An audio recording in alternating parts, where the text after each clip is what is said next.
Welcome, welcome, welcome, my loves. Welcome faculty, staff, students, and guests of the college to the 2023 Catherine Burns Larmore Visiting Poet Series reading. The Emory Henry community is lucky to have a series dedicated to the joy and appreciation of poetry. Any time spent with poetry is time spent gratifying the soul. Before we continue, I'd like to say thank you to student Cameron Witt for designing tonight's commemorative broadside, as well as the moniker graphic displayed tonight. The Larmore series is named after Catherine Burns, the elder child of Nora Schuler Burns and Clarence Clifton Burns, born on February 28, 1908, who grew up in Lebanon, Virginia. A love of literature and lifelong learning was nurtured in the Burns household. Her mother graduated from Martha Washington College in Abingdon, Virginia, and her father matriculated from Washington and Lee. Catherine transferred from Harrisonburg State Teachers College to Emory Henry in 1927 and shared a happy year with her brother C.C. Burns.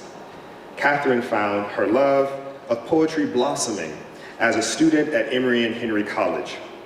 Poetry was a form of expression she shared with her father and brothers, William Schuler Burns, an attorney, and Robert Oliver Burns, an internist. At age 70, Catherine attended a writers' conference and joined a women's poetry group with such notable Quakers as Elizabeth Gray Vining and Mary Hoxie Jones. She was the only unpublished poet who was a member of this distinguished coterie. Catherine C. Larmore, with the help of her sister Phoebe, both daughters of Catherine Burns Larmore, created the Catherine Burns Larmore Visiting Poet Series endowment in 2018 as tribute to this collegial spirit. Her mother's wonderful gift of teaching, love of literature, and expression through poetry, and the remarkable Burns family and its root in southwestern Virginia. The purpose of the series is to attract poets for readings, symposia, workshop with students, festivals, events intended to enrich the lives of Emory Henry College students. As such, we are honored to have Aurielle Marie as this year's visiting poet. Aurielle Marie is a Black and queer poet, essayist, and cultural strategist surviving state violence. They are the author of Gumbo Ya Ya and the winner of the 2020 Cave Canem Poetry Prize. She was a 2022 Movement Journalism Fellow with Scalawag Magazine, a 2019 Lambda Literary Writer in Residence, and has received invitations to fellowships from Tin House, VONA, The Watering Hole, and Kopkind. Their work has been featured in American Poetry Review, the Poem a Day series, Teen Vogue, and The Guardian. A genderqueer filmmaker and storyteller, Aurielle writes about sex, systems, and the South from a Black feminist lens. Aurielle is a poet of imagination, which I suppose may sound redundant. You might be asking yourself, are not all poets, or those who believe themselves to be, poets of imagination? In a sense, they all use words to craft and describe these things in their heads. Sometimes they are thoughts, sometimes they are images, oftentimes they are nebulous blobs without rhyme or reason or any convening force other than their own insistence. But what happens when the words used to shape these thoughts want you dead? Fat, queer, woman, Black. Here, in this world, with these stakes, is where imagination transcends mere description. To be other, Aurielle's poetry asserts, is to look out into this world, this thing we call life, and see one's own death. A girl at the mercy of patriarchy's subjugation, a lesbian in love and in danger of that love, a daughter at the sight of a father's death, a question, a plea, a demand to breathe. In the face of such a world, the imagination in Aurielle's hands becomes a site of action. What does one do after death has come? How does one live? Some might shrink under the weight of such a thought. Aurielle imagines new life. From the ashes of one world grows the possibility of a new one. Aurielle's poetry digs between starshine and clay to mine for new possibilities, to view trans-historical accounts, to look into the void of the unknown and dare to be on the other side. Please join me on this other side in welcoming the 2023 Catherine Burns Larmore Visiting Poet, Aurielle Marie.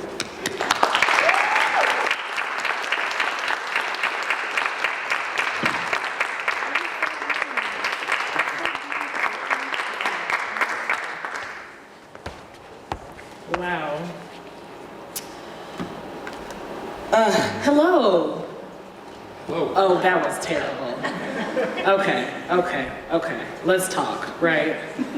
I'm gonna be up here reading a couple poems, and the only thing I need from you is a rousing, energetic hello. That's just one thing, just to get me through, okay? So we're trying this again, y'all ready? Yeah. Okay. Hello. There we go. Hi, everyone. Thank you so much. Uh-oh, can I do that? I have to keep it open. Okay. That's fine. That's okay. I was bound to mess something up.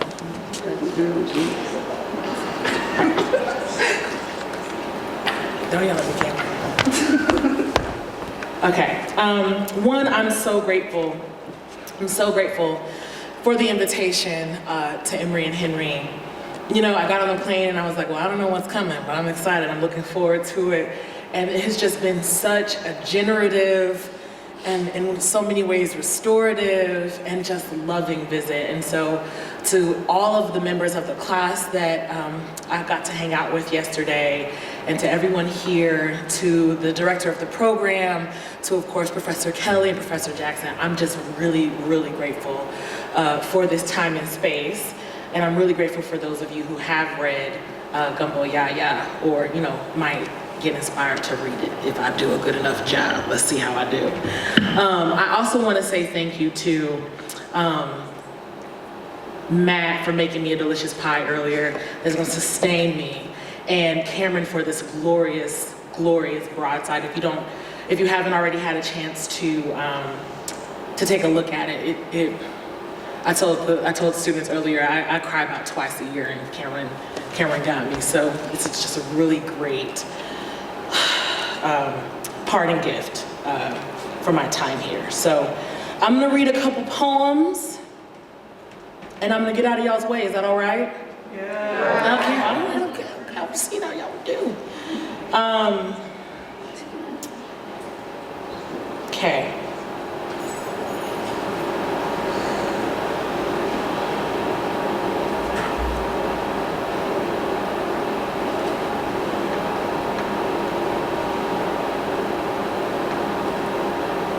I always wonder where I'm going to start.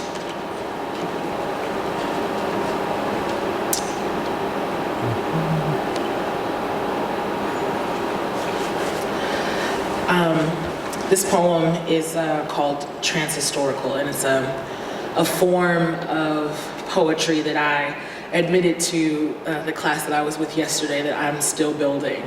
But there are a couple transhistorical poems within Gumbo Ya Ya and a couple in the poetry collection that's coming next.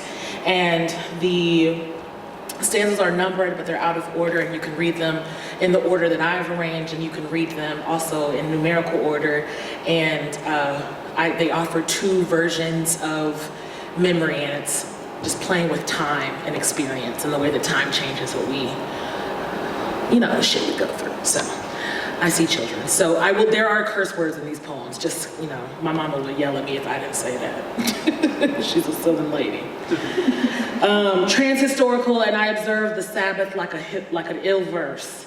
And there's a phrase here by the activist, revolutionary, and hip-hop artist No Name, who says, "She made a church out of feathers. She gave my name away to your holy house."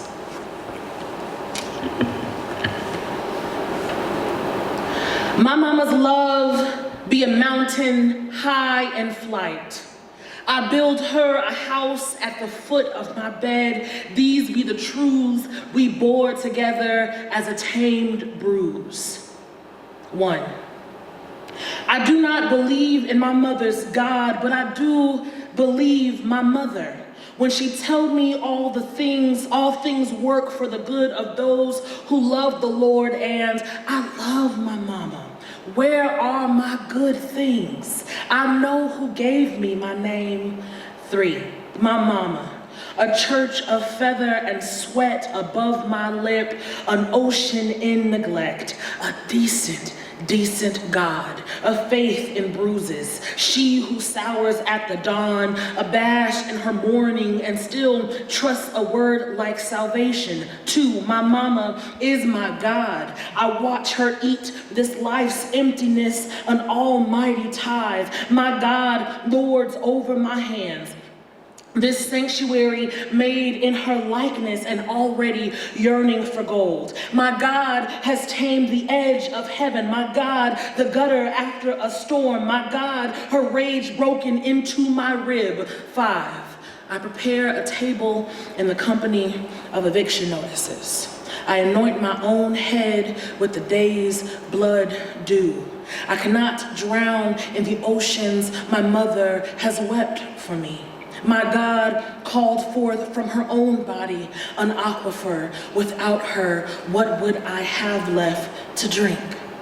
4, I sing my mother's praises into the mouth of 3 sparrows, and everything in these prayers be a feast.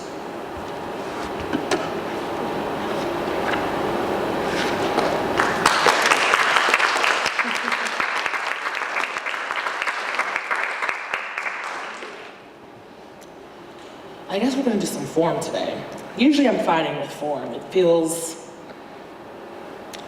formal. It feels dressed up and buttoned up sometimes. And on the days where I forget what poetry can do, it feels inaccessible. But form is a way to explore a thing that's not willing to be broken. Form is rigorous in a particular way. And so, sometimes I'm a fan, And there's a couple throughout the book. This is a pantoum, which I didn't create. I can't take credit for this. But pantoums just, they explore the art of repetition without going on a whole rant about what the rules of pantoum. So there's repeated lines throughout this next poem. Pantoum for Ayana and not a single hashtag. Look, there go a black girl, body still tethered to her head. There go a black girl, shirt still dry. No river of marrow or tears following her up the block. No bile from her head. Can we call her into form? Not a river of marrow and small tears of sweaty fabric, but manna and honeysuckle. From her skull, no bile, but beatniks in bloom. Can we celebrate the child on this side of the grass? Her sweat fabric, honeyed and unmanned. The girl young, a fresh world of gardenia blooming. Can we celebrate? The child is on this side of the grass. Open the window and usher in a new God, a breeze, gardenia young. The girl, a world made fresh. In her hands, piano keys, sticks of cinnamon gum, a window into the new. Her God, an usher, opening a psalm, free to be the thing she was truly made of, piano keys. In her hands, cinnamon sticks like guns in the wrong light. Never mind that. Today she lives, a thing to be freed, made of psalms and truly holy. The girl will turn flowers into wine, spills herself no more wrong, and today she lives. Never mind the light offering summer halo. It is a myth that we die anyways. We're too holy. No more spills, no more flowers. From wine, girl churns herself a will. Rises from the concrete, her arms full of clove, her mother's yard a throne. Anyway, the truth is that we die. We too, like a summer offering. Halos like birds on our shoulders. The girl gardenia, and we planted her full of clove and her mother. She raises a throne from the concrete, a yard of arms. The girl, a god king. The girl, a map of good. The girl, a thing worth trending. After all, just look.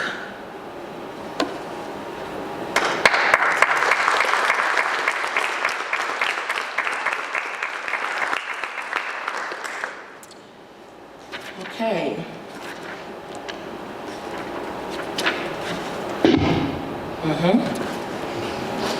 I'm gonna pull a Patty LaBelle.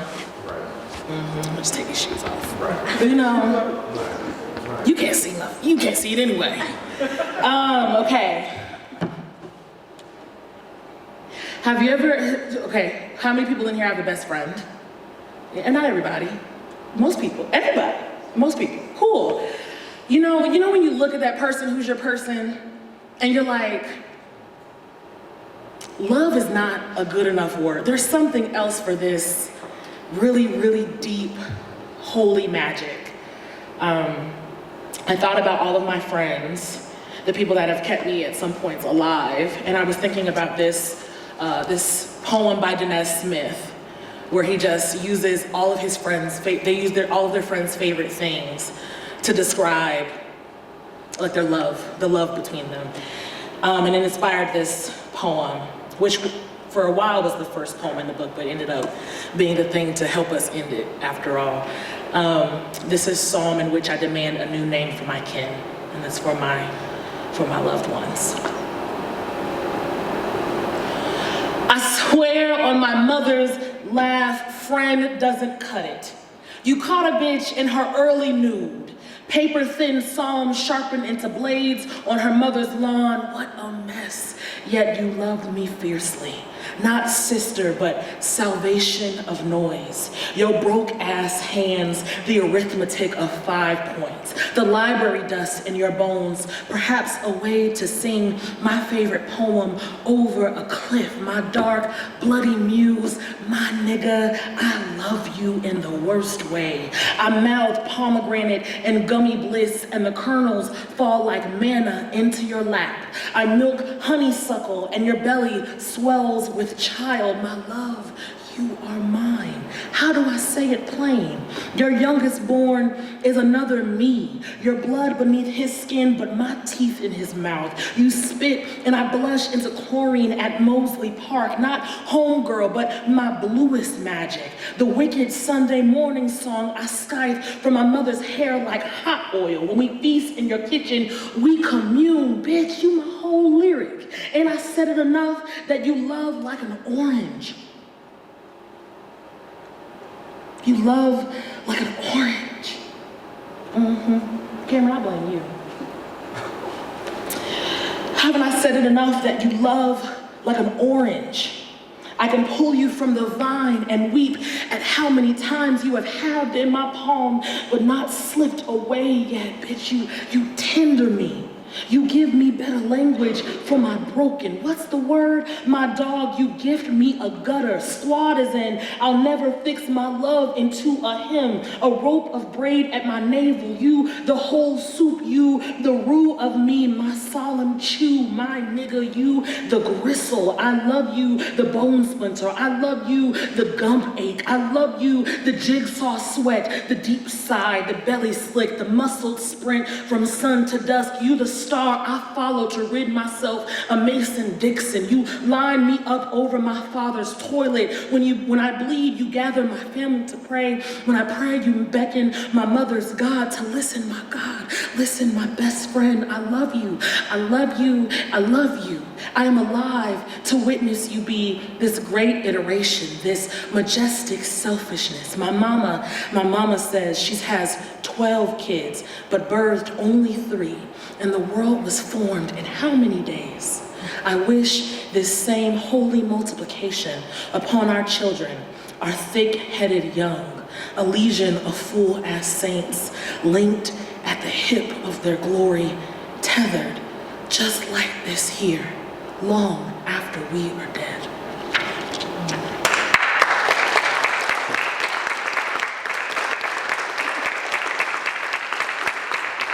They're recording. They got that on camera. I told Cameron, like I told y'all, I told Cameron earlier, that broadside really got my heart. It feels really good to be seen. I'll say that. All right.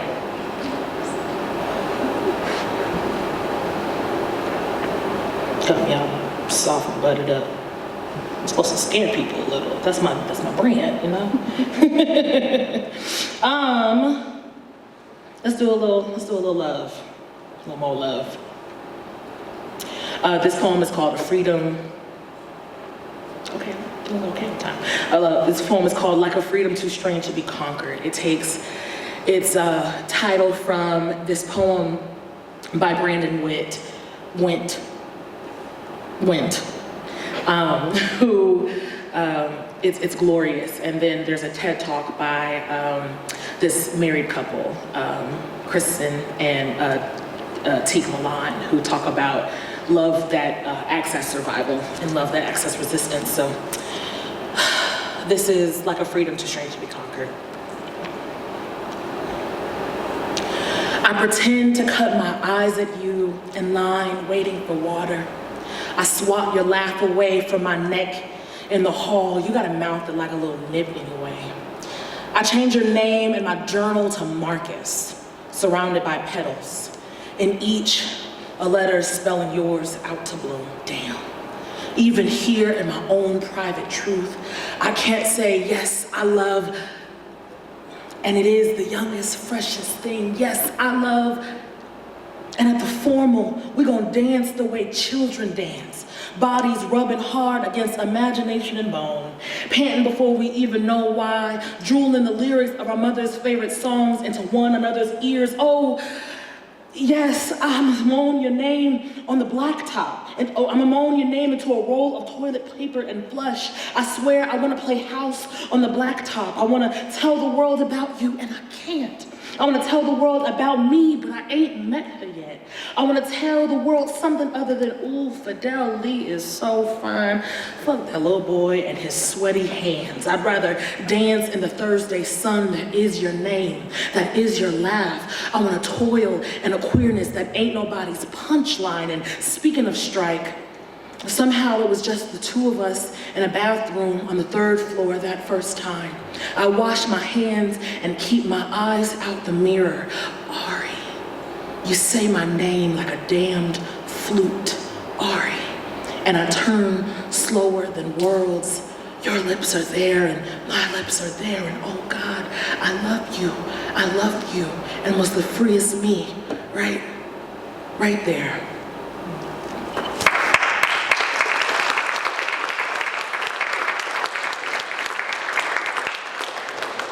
We doing all right? Okay. Temperature check. You feeling, Okay. My God, here we go. Okay. This was also requested, and you know what? If you hate this one, blame one of your own classmates, because I gotta ask about a couple of y'all to read this one.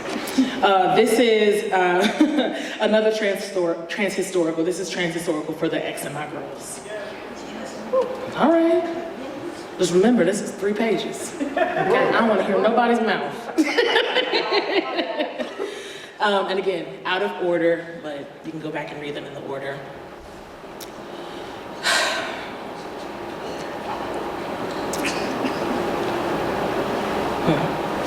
5. I too have wasted my magic, escaping the focus of white male insecurity like a liar. I've called it supremacy. It makes me no more a fool than it makes them God. What's in a name? I was stillborn and limp at my birth. Labored from this jaw comes a new sound. Woman in lieu of bitch. Girl, an entendre, untethered from the gut of men. 7. As far as births are concerned, first there was Phyllis, then other griots followed like a bloodlet. Another one there climbing through the window of an ivory tower, more of them afterward, and darker droves. I am of a riot bastard tongue, born writhing in the both and, practically illegible in multiplicity, where two or more are gathered. It is my mouth sneering into the margin. I write hungrily, a mastication. Once I read of a writer named Dove and envisioned myself flying. Then a girl like me, Lovelace. I renamed myself a bound book somewhere. A library weeps with sudden pages of shocking black flesh. Once a white man told me my literacy was a failure. Perhaps it was his. 3. If I wasn't here, if I had not survived this country, what would white women have to create themselves against? I find antithesis to be a powerful origin. See here, I am not a monster. I have no fangs, have killed no one, nor prayed into the mouths of men. You ain't me, so must be your smallest self, which is to say I am that I am. You is whatever I've left to rot. Which of us becomes the fable when the other disappears? 8. Whereas the I can only attest, and so X consents to none of it. Each violence assigned at birth, the genital matter bloodied into a name. What's in a name? I witness, I is complicit, and so allows X into the soil, sows possibility and mud. I choose, I swallow, become girl. Here. 1. God ain't no different than a girl. Marrow of stars alive in our hands, magical, terrified, sovereign. Our names our own, finally. Iron soiled and brimming with the curse of silt. What's in them? Names. Conjurers are architects. Girl as in a whole world made flesh of our dark flesh. We call it root work, this building, each new break wielding a god body. 6. I, a simple violence, seizured into fiction, and the X, black, rhetorical, Christ conjuring. Does the author consider this art catastrophe or crucifixion? Not to say I am God, but to imply I've been left to fester in the sun like a sore for a city. Folk gather at my palms to view their own holes, wounds to mark where myth enter, where disgust makes exit. Hole in our skulls, perhaps imagine. Bodies whittled into petite metaphor, cast in bronze, wrapped in barbed wire, barbed teeth, pocket body, barely even a name to hold the flesh to bone, and yet holy. And yet holy.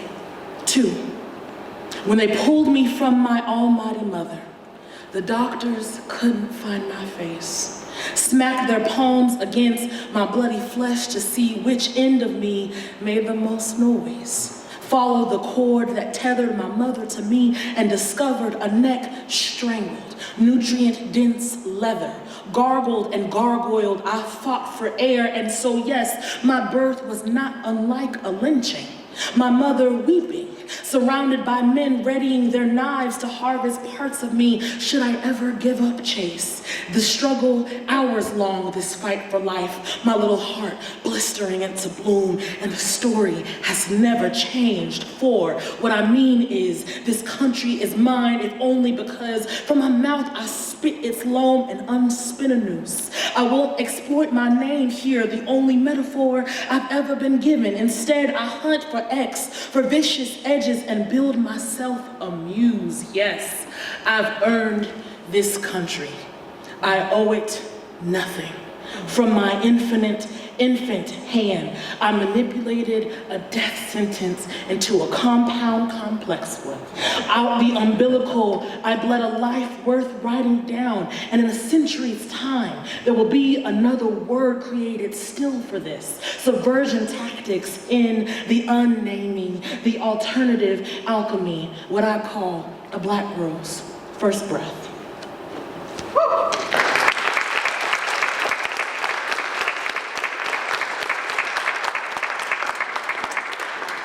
You know, that was a fun one, but I get to that last, I'm like, we are still here. We got time for maybe 2 more. Yeah? Take your time. All right. Don't tell me that. Look. You know I can go on.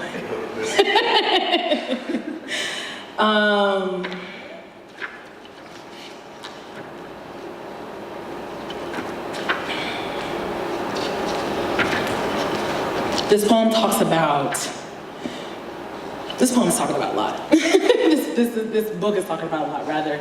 There's a lot of my mother, a lot of my understanding of God, a lot about, you know, the racial dynamics of growing up as a girl in the South, a black girl in the South, and the racial and gender dynamics that you explore and experience. And there was a moment where this project was also talking about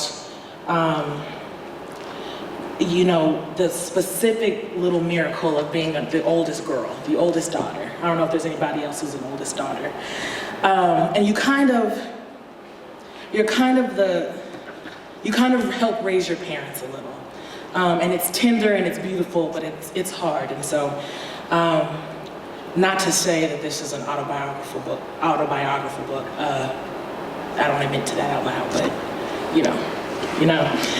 So this is after this poem by Audre Lorde that's called Father and Son and Holy. And so this is Father, Son, and Holy.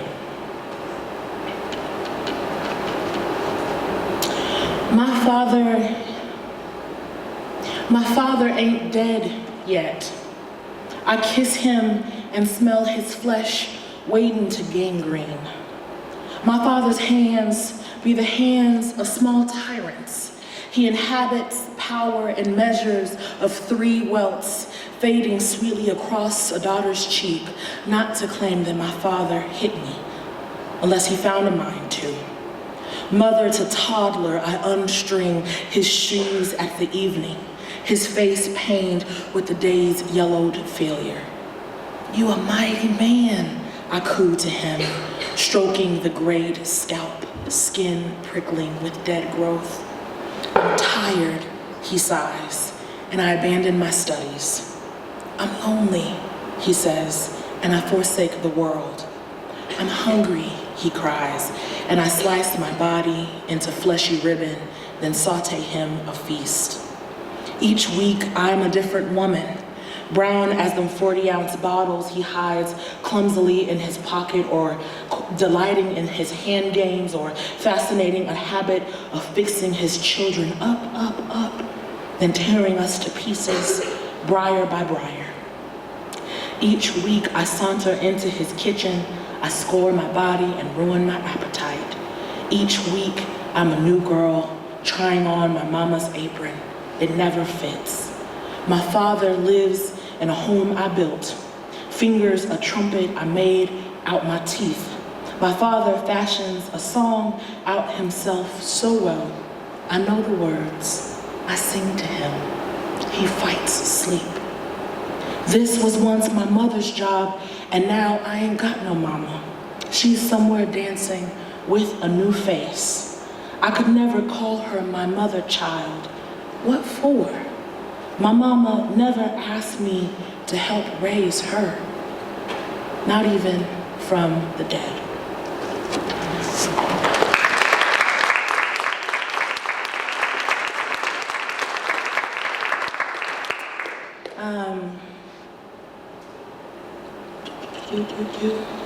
I'm gonna end on that one, so I'm gonna come back to you.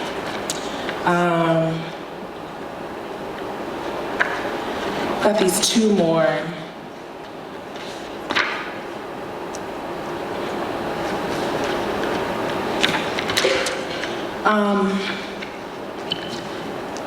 I was asked in the class the other day, well, it was yesterday. I was asked in the class yesterday, you know, time moves. You know, what I hope that someone reading this text gets out of their experience.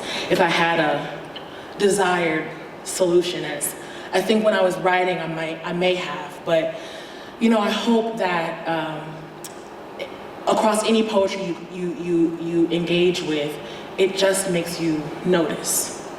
And in that noticing, you allow yourself to be stirred and moved. And if it changes you, I hope you notice that too. So this is the last poem in the book, which is just, it's a very dramatic goodbye letter to the reader, I guess. This is In the Event I Become Some Unrecognizable Beast. Reader, it is so simple. I am a tender bird parading as this vulture. I love things unto their very bone, and yet have always held grief a fragile vein, or deprived myself its honey. I misplace what simple sanities I meant to keep precious, my composure a bloodlet. The teeth from my mouth also left to accordion the homes we flee like fugitives, evictions among the weathered estate of our arms, and all I manage to carry into each line is a mason jar of old bones, a cicada, an aged bruise. The thing is, grief is relative. I wake to the memory of missing kindred each day, and what do you know about endurance? By noon, I'm dancing to the hook of my brother's last song, a wild flocking. I raise my hands and cut the tumor from between his hips. The moon rises. There, we rest our bodies into the agon. We sliver beneath it. Can you name them? This conjuring morbid, yes, and also necessary. What else could a forager do, reader? You've stolen my meat, the marrow and tendon. I shape myself a body worthy of your fear. I give myself hands and build myself a mirror. I give myself a jaw and then I splinter it. I prepare myself here into a feast. I bring ritual in the Creole of angels, my mother's tongue. I bring with me salt and what I've done with tobacco. Am I not an altar? Have we not emerged on the other side full? You are welcome, and I am well. I am only a flutter thing. From my beak I pull 3 nylon sutures. I've eaten from my own soft and stayed alive.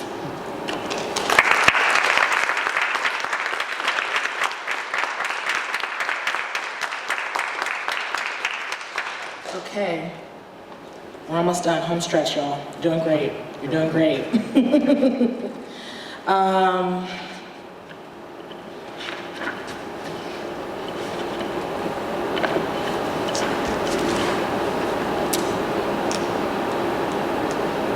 Yeah. You know, this is not all, the whole thing isn't sad. There's some fun parts in here too, and so I think I've been really excited about the ways joy pops up in this book, probably because I'm writing about joy in the next collection, and pleasure. So there's another collection in the book. There's the trans-historicals, and then there's the girl gospels. Who really knows what the girl gospel is? Because who really knows what Paul was doing? You know what I mean? We're just having a good time talking about things we enjoy, like the good book. So Girl Gospel 3, Marigold, is where we're gonna end for the night. Okay, yeah, I got some cheddar chompers, sure. So what? I'm yuck-mouthed, but I smell good. I love me unto the very tooth of the thing, my crooked mouth of daffodil enamel. School buses biting the half of the yellow sun, sure yellow. And I guess I still sing because I am a bird, or perhaps it's God. My eye rests upon my own self, clocking. I be as sure as the second hand, me a metronome, and I masturbate in my mother's heels, laugh the print of my thumb into my softest full parts. Ooh, I love me so dangerous. I could live forever like this here, a hazard in heels, naked and sprawled wet with sin. Black as in what it means to touch a belly and rejoice. Oh God, oh me, oh yes, damn, I'm slick, damn, I spill the thick of me and it is not blood. I'll say that as many times as I see fit. Oh, the possibilities of exploration and ego. Thank you for giving the poet something to hunger after, a place to kick off her shoes, honey. I protest in the tradition of fugitive poetics, my hand holding tight my other hand between my thighs. Yes, this here is a freedom song. I know not why a caged bird would ever sing my name. This is a freedom song. I know not why a caged thing would ever sing my name. This is a I know not why a caged thing would ever sing my name. This is a freedom song. I know not why a caged thing would ever sing my name. Thank you. Thank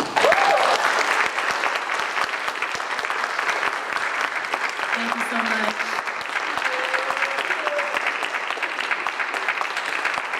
Thank you.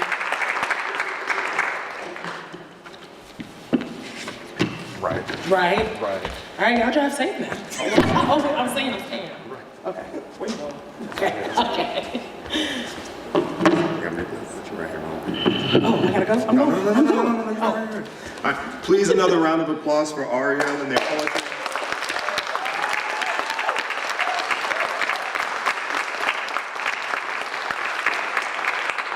I'd like to say thank you again to the Larmore sisters.